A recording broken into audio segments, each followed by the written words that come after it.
ఈరోజు భువనగిరిలో ఏర్పాటు చేసినటువంటి ప్రెస్ మీట్ కార్యక్రమానికి విచ్చేసినటువంటి మీడియా మిత్రులందరికీ జై భీమ్, నమస్కారం. ఈరోజు ప్రెస్ మీట్ కార్యక్రమాన్ని ఏర్పాటు చేయడానికి ముఖ్య ఉద్దేశం ఏంటంటే ధర్మ సమాజ్ పార్టీ అండ్ విద్యా వైద్య ఉపాధి భూమి ఇల్లు సాధన చేసి ఆధ్వర్యంలో గత కొంతకాలంగా కలెక్టర్ గారికి రిప్రజెంటేషన్ ఇచ్చినాం. యాదాద్రి భువనగిరి జిల్లాలో మండలాల్లో ఒక ఎంఆర్ఓలకు రిప్రజెంటేషన్లు ఇచ్చినాము. ఆ తర్వాత ధర్నాలు నిర్వహించినాము, రిలే నిరాహార దీక్షలు నిర్వహిస్తూ ఉన్నాము. ఇన్ని రకాల కార్యక్రమాలు చేస్తూ ఉన్నప్పటికీ ప్రభుత్వం నుంచి కానీ కలెక్టర్ ఆఫీస్ నుంచి కానీ ఎలాంటి స్పందన, కనీసం ఈ కారణాల వల్ల మేము ఇది ఇయ్యలేకపోతున్నాం అనేటువంటి ఇన్ఫర్మేషన్ కూడా మనకు రానటువంటి పరిస్థితి. కాబట్టి మరి ఇన్ని రోజులుగా ఇన్ని రకాల కార్యక్రమాలు చేస్తున్నప్పటికీ ఎలాంటి స్పందన లేని ప్రభుత్వం, అంటే పేద ప్రజలకు విద్య కావాలని అడగడం తప్ప, పేద ప్రజలకు వైద్యాన్ని ఇవ్వాలని చెప్పి అడగడం తప్ప, ప్రజలందరికీ ఉపాధి కల్పించమని అడగడం తప్ప, లేకపోతే భూమి లేనటువంటి నిరుపేదలకు భూమి ఇవ్వమని అడగడం తప్ప, లేకపోతే ఇల్లు లేనటువంటి వాళ్ళకి ఇల్లు ఇయ్యండి అని అడగడం తప్ప ఎందుకు ప్రభుత్వం స్పందించట్లేదు? ప్రభుత్వం ఎందుకు స్పందించాలనుకోవట్లేదు? పేద ప్రజలు, ఒక మనిషి బతకాలంటే ఆ మనిషి జీవితానికి కావాల్సినటువంటి అత్యంత మౌలికమైనటువంటి అవసరాలు కదా ఇవి. మరి అలాంటి అవసరాలను ప్రజలకు ఇవ్వడం విషయాన్ని పక్కకు పెట్టి మిగతా ఏవేవో విషయాలు మాట్లాడుతుంటారు కదా. ప్రతి చిన్న విషయం దగ్గర నుంచి ప్రభుత్వాలు, ముఖ్యమంత్రి గారు, స్థానిక ఎమ్మెల్యేలు మరి ఇన్ని కార్యక్రమాలు చేస్తున్నప్పటికీ, ఇన్ని రకాల ప్రభుత్వ ఆఫీసర్లకు రిప్రజెంటేషన్ ఇస్తున్నప్పటికీ ఎందుకు మీ నుంచి స్పందన రావట్లేదని చెప్పి ఈ సందర్భంగా మేము ప్రశ్నిస్తా ఉన్నాం. కాబట్టి మరి ఎలాంటి స్పందన లేని కారణంగా యాదాద్రి భువనగిరి జిల్లాలో రాబోయే రోజుల్లో ఈ రిలే నిరాహార దీక్షల్ని ఉధృతంగా విస్తృత స్థాయిలో చేస్తూ అవసరమైతే రాస్తారోకోలు చేస్తాం, అవసరమైతే జిల్లా బందులు చేస్తాం.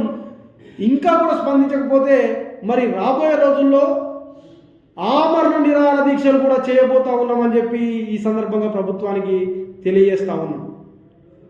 న్యాయమైన డిమాండ్లు కదా, ప్రభుత్వం ముంగట మేము ఉంచినటువంటి డిమాండ్లు ఏంటి? న్యాయమైన డిమాండ్లు కదా. విద్య కావాలి, వైద్యం కావాలి, ఉపాధి కావాలి, భూమి కావాలి, ఇల్లు కావాలి అనేటువంటి ఒక న్యాయమైనటువంటి డిమాండ్లు భారత రాజ్యాంగం ఇవ్వాలని చెబుతున్నటువంటి డిమాండ్లు కదా. మరి అలాంటి డిమాండ్లను మీరు నెరవేర్చకుండా కాలం గడుపుతూ 78 సంవత్సరాల స్వతంత్ర భారతదేశం కదా మనది. 78 సంవత్సరాల స్వతంత్ర భారతదేశంలో ఇప్పటికి కూడా ఒక మౌలికమైనటువంటి వసతులు కల్పించినటువంటి దౌర్భాగ్య పరిస్థితుల్లో ఈ ప్రభుత్వాలు, ఇప్పటిదాకా మారినటువంటి ప్రభుత్వాలన్నీ ఎందుకు ఈ విధంగా నిర్లక్ష్యాన్ని వహిస్తూ ఉన్నాయి? కాబట్టి మేము ఖచ్చితంగా రాబోయే రోజుల్లో ఆమరణ నిరాహార దీక్ష చేయడానికి ధర్మ సమాజ్ పార్టీ సంకల్పం తీసుకోండి. మేము ఖచ్చితంగా మీరు కనుక స్పందించకపోతే ఇవాళ రేపు రాబోయే రోజుల్లో ఆమరణ నిరాహార దీక్ష చేయడానికి కూడా సిద్ధపడుతున్నామని చెప్పి ఈ సందర్భంగా మీడియా మిత్రులకు తెలియజేస్తా ఉన్నాం. ఇదే సందర్భంలో ప్రజలందరికీ తెలియజేస్తున్నాం, ప్రజలారా, మన పిల్లల భవిష్యత్తు కోసం, మన ఫ్యూచర్, మన జీవిత భవిష్యత్ తరాల, మన పిల్లల భవిష్యత్తు కోసం మనం ఆలోచిద్దాం. మన పిల్లల భవిష్యత్తు బాగుండాలన్నా, మన భవిష్యత్ తరాలు అభివృద్ధి చెందాలన్నా వాళ్ళకి కావాల్సింది ఏంటి? విద్య కావాలి. విద్యతోటే కదా మన జీవితాల్లో, మన బతుకుల్లో, మన భవిష్యత్తులో మార్పు వచ్చేది. మరి అలాంటి విద్యని ఈరోజు కార్పొరేట్ చేస్తూ ఉన్నాయి కదా ఈ ప్రభుత్వాలు. కార్పొరేట్ చేసి సామాన్యుడికి విద్య అందకుండా చేస్తున్నాయి కదా. మరి అలాంటి విద్యను మొత్తం సమానంగా చేయాలి, విద్యని ప్రజలందరికీ సమానంగా అందించాలని చెప్పి మనం పోరాటం చేయాల్సినటువంటి అవసరం ఉంది. ప్రజలారా ఆలోచించండి, మన పిల్లల భవిష్యత్తు కోసం, విద్య కోసం పోరాడదాం రండి. మనకు కావలసినటువంటి వైద్యం మన ప్రజలందరికీ, పేద, బడుగు, బలహీన వర్గాలనే తేడా లేకుండా ప్రజలందరికీ ఉచిత వైద్యాన్ని కావాలని కొట్లాడదాం రండి. మన పేద ప్రజలందరికీ ఉపాధి కల్పించాలని కొట్లాడదాం రండి.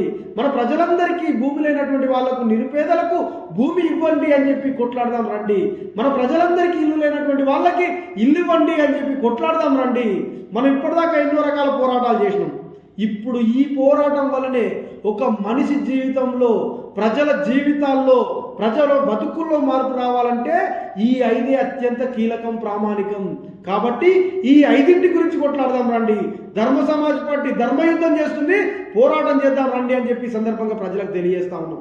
రేపు 17వ తారీఖు భువనగిరి జిల్లా కేంద్రంలో భారీ ఎత్తున రిలే నిరాహార దీక్ష, అవసరమైతే ఆమరణ నిరాహార దీక్ష కూడా చేయబోతున్నామని చెప్పి ఈ సందర్భంగా తెలియజేస్తూ 17వ తారీఖు ఉదయం 10 గంటల వరకు ప్రజలందరూ, బీసీ ఎస్సీ ఎస్టీ ప్రజలందరూ, నిరుపేద ప్రజలందరూ, కుల సంఘాలకు అతీతంగా రాజకీయ పార్టీలకు అతీతంగా ఈ కార్యక్రమానికి విచ్చేసి మన విద్యా వైద్య ఉపాధి భూమి ఇల్లు సాధన చేసి ఆధ్వర్యంలో ధర్మ సమాజ్ పార్టీ ఆధ్వర్యంలో జరుగుతున్నటువంటి ఈ రీలే నిరాహార దీక్షలు కావచ్చు లేదా జరగబోయేటువంటి ఆమరణ నిరాహార దీక్షను విజయవంతం చేయాలని మీ అందరినీ ఈ సందర్భంగా ఆహ్వానిస్తూ ముగిస్తున్నాను. నమస్కారం. జై భీమ్.